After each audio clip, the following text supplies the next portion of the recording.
Welcome back to Furious Cars, favorite spot, where we don't just review cars, we vibe with them. If you're new here, hit that subscribe button and join the family.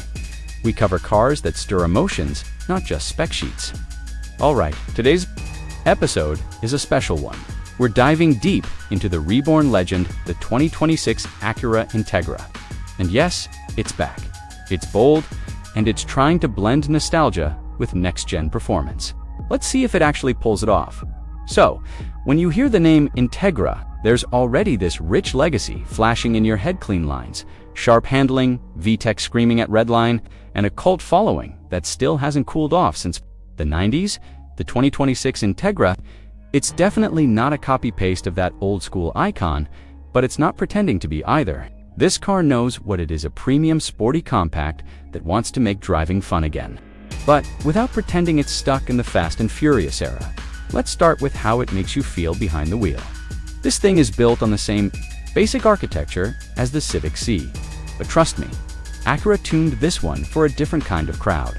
The 2026 Integra comes with a turbocharged 2.0-liter inline for making 320 horsepower, paired with a slick-shifting 6-speed manual or an available dual-clutch transmission if you want to go automatic.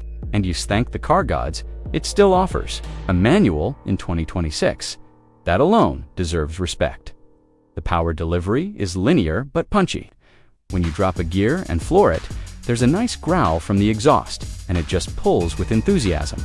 Not brutal, but eager. It feels light on its feet, very responsive. Front-wheel drive only, but with the limited slip diff, it doesn't squirm or fight you. In corners it invites you to push it. Acura nailed the chassis tuning. It feels composed, but playful. It's not trying to beat the Type R at the track, but on twisty roads, it's an absolute joy. The steering has decent weight, especially in Sport Plus mode, and it gives you enough feedback to feel connected. Suspension is firm, but not harsh. You can daily this car, and then on weekends, throw it around some back roads without breaking your spine or your wallet. That's balance done right. Inside, Acura's given us something that's honestly way better than expected. The interior feels upscale without trying too hard. There's a 10.2-inch digital driver display, a responsive touchscreen infotainment with wireless CarPlay and Android Auto, and even a heads-up display if you're into that futuristic vibe.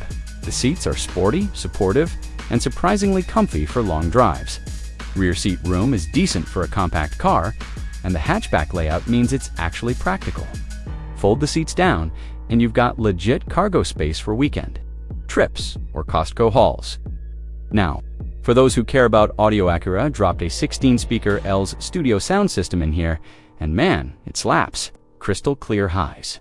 Punchy lows eats, the kind of setup that makes you want to sit in a parking lot and finish your playlist before going inside. Design dash-wise, it's clean. The Integra doesn't go wild with fake vents or crazy creases. It's got smooth lines, a slightly aggressive front fascia with those July LED headlights, and that signature sloped rear hatch look. It's sporty, but grown-up. It's like the car equivalent of a guy who used to party hard in college, but now rocks a tailored blazer and knows the best coffee spots in town. Fuel economy is pretty solid too. Expect around 32 mpg, combined with the manual, slightly more with the dual clutch, so you're getting that performance punch without selling a kidney at the pump. That's always a win. And safety, Acura packed it.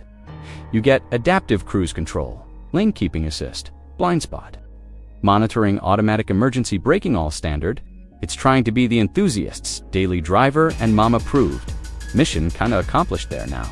I know some folks will say, oh, it's just a fancy Civic. But here's the thing, it's not just about the hardware. It's about the experience, the way the Integra makes you feel when you drive it, when you look back at it in the parking lot, when you downshift just for the sound. It's got that extra sauce. That's what sets it apart. For those of you wondering about competition, it sits in a unique little pocket. More premium than a Civic C, more grown-up than a GTI. Not as hardcore as a GR Corolla or a Type R, but more refined than all of them. If you want that sweet spot where daily usability meets driving joy, the Integra is honestly one of the best modern choices. It gives you a slice of the past without asking you to sacrifice modern comfort. Would I buy one? Yeah, honestly, I would. especially with the manual. It's one of the few new cars in 2026 that still gives you that analog connection in a digital age. It doesn't scream track monster, but it whispers, take the long way home. And sometimes, that's exactly what you need. Alright, let's talk money. Expected price. You're looking at around $37,000 to start, and if you tick all the boxes with the tech package and premium paint, you might touch $42,000. But for what it delivers in terms of drive feel, quality, and everyday usability, price feels more than fair in today's crazy car market. So that's the 2026 Acura Integra for you. A beautiful return to form that doesn't live in the past, but definitely honors it. If you're someone who enjoys driving, not just commuting, this one should be on your radar. Thanks for riding with me today.